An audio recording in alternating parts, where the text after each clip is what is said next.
గురువంటే ఎలా ఉండాలో ఊహించుకుంటూ ఉన్న నాకు మొదటిసారి బాబూజీని చూసినప్పుడు చాలా ఆశాభంగం కలిగింది.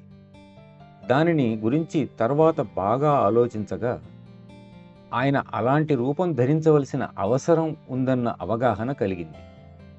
మనిషి సాధించిన ప్రతిదానికి ఏదో ఒక శక్తితో ప్రమేయం ఉంటుంది. దేన్ని జయించినా, ఏది సాధించినా మనకు అందుబాటులో ఉన్న ఏదో ఒక శక్తి వలన అది సాధ్యమైందని భావించటం మనిషి స్వభావం అయిపోయింది. అవును, ఆయన ధనవంతుడు, అతడు బలవంతుడు, ధైర్యవంతుడు అని అంటారు. ఆ భావం మనలో లోతుగా పాతుకుపోయింది కూడా.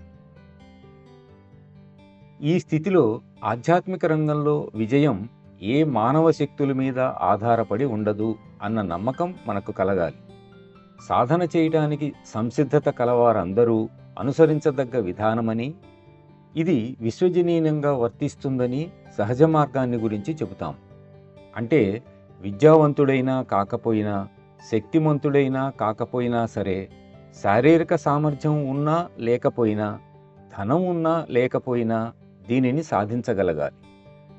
వాస్తవానికి విద్య, ధనము, శారీరక బలము, సంస్కృతి మొదలైనవి ఏవీ లేని వ్యక్తికి కూడా ఈ విధానం ఆచరణయోగ్యం. నా గురువర్యులు తన వ్యక్తిత్వంలోనే ఈ నిజాన్ని మనకు ప్రదర్శించారు. ఆ ధైర్యాన్ని, ఉత్సాహాన్ని, నమ్మకాన్ని ఆయన మనకు ఇవ్వటం కోసమే ఆయన ఆ విధమైన జీవితాన్ని గడిపారు. అటువంటి రూపాన్ని ధరించారు.